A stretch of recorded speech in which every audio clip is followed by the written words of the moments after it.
So today we are going to start the relation between the electric field and electric potential. देखिए यहाँ पर let suppose ये है कोई पॉइंट चार्ज या कोई सा भी चार्ज Q प्लस Q मान लीजिए, और ये एक अपने सोर्स चार्ज है, तो अपने चारों तरफ एक इलेक्ट्रिक फील्ड जनरेट कर रहा होगा. लेट सपोज इससे किसी पॉइंट A और B जो एक्चुअल में बहुत बहुत बहुत क्लोज हैं, केवल यहाँ पर शो करने के लिए हमने इसको क्या बताया है, दूर बताया है, वरना ये सिचुएशन कुछ इस तरह की है. ये दोनों पॉइंट इतने पास में है और पॉइंट जो Q है वो इससे और भी दूर है, तो उसके कंपैरिजन में जिससे जो भी डिस्टेंसेस होंगी वो सब सेम मानी जा सकती है. और A और B क्योंकि इतने पास में है, तो इनके बीच में जो भी इलेक्ट्रिक फील्ड इस सोर्स चार्ज के कारण प्रोड्यूस हो रहा होगा उसको क्या मान सकते हैं, हम कांस्टेंट मान सकते हैं. तो हमने A से B के बीच में मान लिया electric field constant, E is constant. Electric field direction की बात करें तो हम क्या बोलेंगे कि अगर इलेक्ट्रिक फील्ड फाइंड करना होता है किसी पॉइंट पे, तो वहां पे माइंड में एक टेस्ट चार्ज एज्यूम कर लेते हैं जैसे प्लस Q नॉट, और उस प्लस Q नॉट पर हम देखते हैं कि फोर्स किस डायरेक्शन में लग रहा है, इलेक्ट्रिक फोर्स. तो जिस डायरेक्शन में फोर्स लगता है उसी डायरेक्शन के अंदर इलेक्ट्रिक फील्ड होता है. तो क्लियरली अगर A पर पूछूंगा तो Q नॉट मानूंगा तो इधर ही रिपल्सिव फोर्स, B पर भी इधर ही रिपल्सिव फोर्स, तो E की डायरेक्शन इधर की तरफ है इस समय. ठीक है, ये चीज कुछ चीजें छोटी छोटी हमें ध्यान रखनी है. A और B फिर से बता रहे हैं कि बहुत छोटी डिस्टेंस है और इस डिस्टेंस को हमने क्या मान रखा है, dr डिस्टेंस. ठीक है, लेट सपोज अब हमें एस्टैब्लिश करना है the relation between electric field E और V के बीच में. तो V का भी कॉन्सेप्ट आना चाहिए, हमें पता है. और या हम ये मान लें कि यहाँ पर जो पोटेंशियल है VA है और ये पोटेंशियल है BB. तो ये बताए कि A से B तक अगर जो एक टेस्ट चार्ज रखा होता या कोई भी टेस्ट चार्ज हो, उसको जब हम A से B की तरफ लाएंगे, दैट मीन्स जब हम टुवर्ड्स द चार्ज लेकर के आएंगे तो मोर रिपल्सिव फोर्स इस पर फील होगा, जिसके कारण हमें मोर फोर्स, एक्सटर्नल फोर्स इधर की तरफ अप्लाई करना पड़ेगा. तो इसका मतलब हमें एक्सटर्नल वर्क डन करना पड़ेगा इसको मूव करने के लिए. मूव करने के लिए जो वर्क डन करना पड़ेगा वही अमाउंट एक दो पॉइंट्स के बीच में किसी चार्ज को मूव करवाने में whatever work is being done is called its electric potential difference. तो A से B के हमें, और पास में जैसे जैसे जाते हैं इलेक्ट्रिक पोटेंशियल इंक्रीज होता है, ये भी चीज हमें पता है. ठीक है, सो हमने मान लिया अगर यहाँ पर VA को मान ले V, तो क्लियरली यहाँ पर इससे ज्यादा होना चाहिए, तो उसको मान लिया V प्लस DV. क्यों? क्योंकि ये डिस्टेंस भी क्या है, dr, बहुत बहुत बहुत छोटी डिस्टेंस हमने एज्यूम करी है A से B की.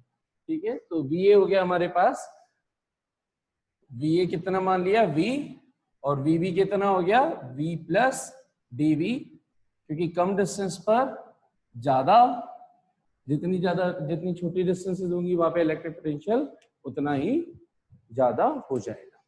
तो यहाँ पर और इस तरीके से क्लियरली आपको नजर आ गया होगा कि अगर इन दोनों के बीच का पोटेंशियल डिफरेंस देखा जाएगा तो कितना हो जाएगा, DV, यानी A और B के बीच का पोटेंशियल डिफरेंस कितना है, DV, अगर dr डिस्टेंस मूव करवाया जाए Q नॉट चार्ज को.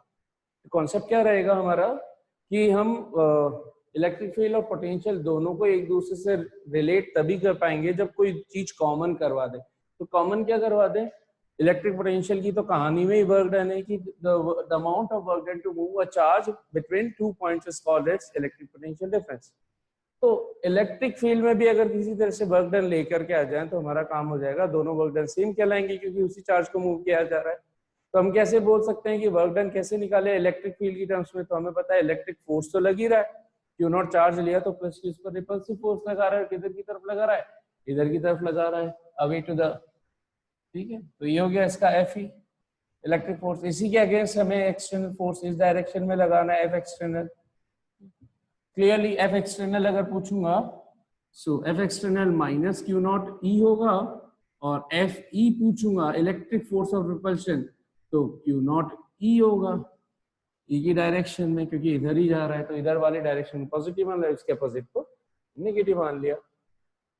तो दोनों के अंदर अगर मैं फोर्स निकाल दूं कि इस A से B तक Q नॉट चार्ज को किसी F फोर्स से लेकर के आए dr डिस्टेंस तक, उसमें क्या गया वर्क डन, या फिर दो पोटेंशियल डिफरेंस, दो पॉइंट्स के बीच में चार्ज को मूव कराने में होने वाला वर्क डन, दोनों सेम ही चीज को रिप्रेजेंट कर रहे होंगे, अलग अलग निकाल के इक्वल कर देते हैं. तो सबसे पहले हम बात करते हैं first step number 1, electric force और इलेक्ट्रिक फील्ड को रिलेट करते हैं. तो step number 1, here electric force is equals to Q naught E. Hence, the same amount of external force is being applied on the Q naught charge in the opposite direction of the electric force, so that the charge can be moved between 2 points A and B without any acceleration. ठीक है, तो minus Q naught into ई हमने बोल दिया, और D R distance हम इसको move करवा रहे हैं. Then W A B can be written as minus, या इधर you can write F E dot D are.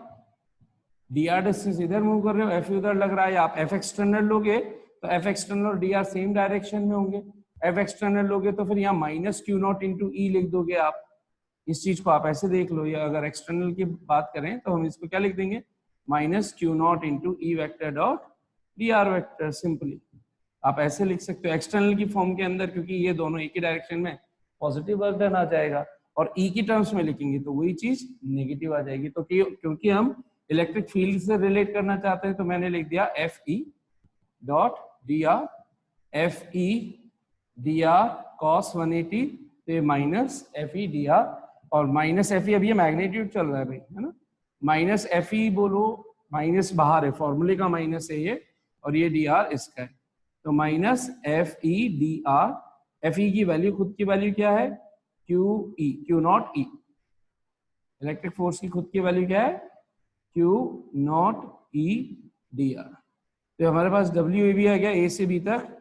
अगर F force electric force of repulsion है और इलेक्ट्रिक फील्ड ई है, तो उन टर्म्स के अंदर हम लेकर के हमने एक्सप्रेशन ऑब्टेन कर लिया है डब्ल्यू ए बी का.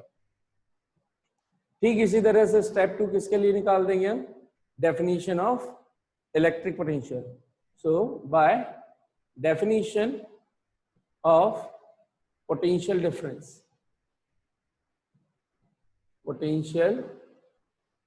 difference, by definition of potential difference, what we can do to move a charge from A to B, the amount of work done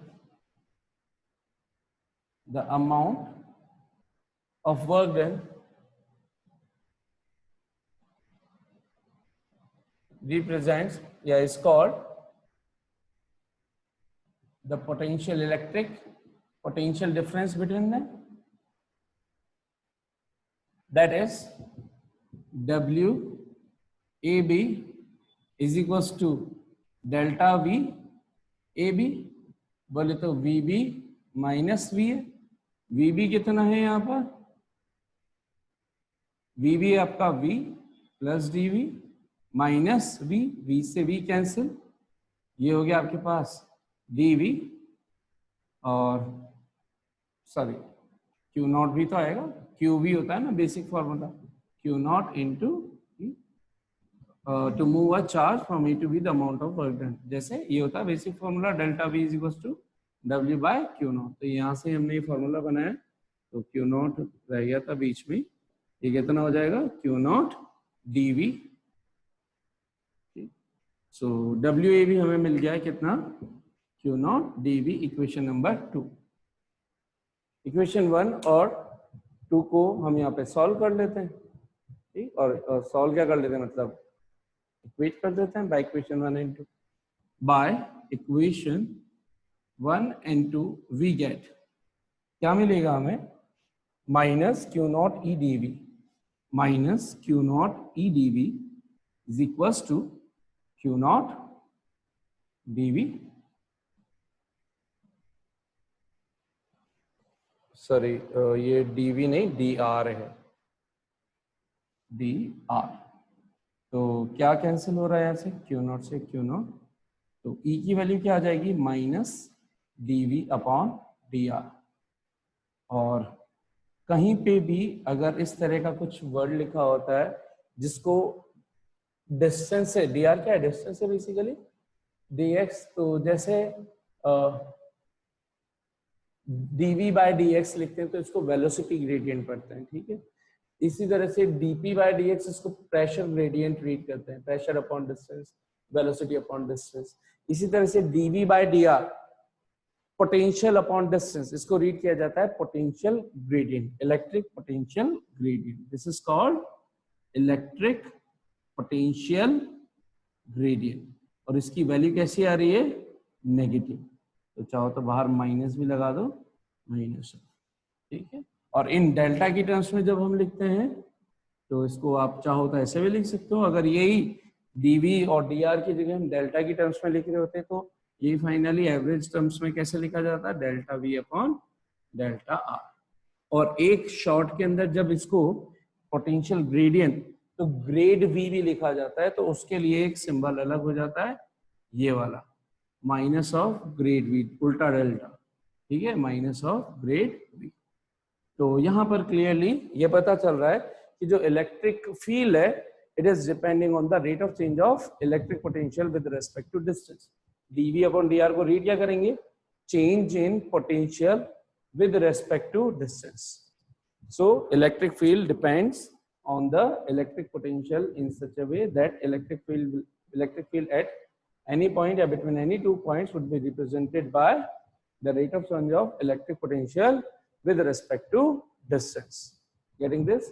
Negative sign shows that the electric field will be decreasing अगर इधर की तरफ आप लेकर के आ रहे हो तो, ठीक है, क्योंकि E की डायरेक्शन बेसिकली इधर की तरफ होगी, इस डायरेक्शन में, तो इधर लाओगे तो dv क्या आएगा?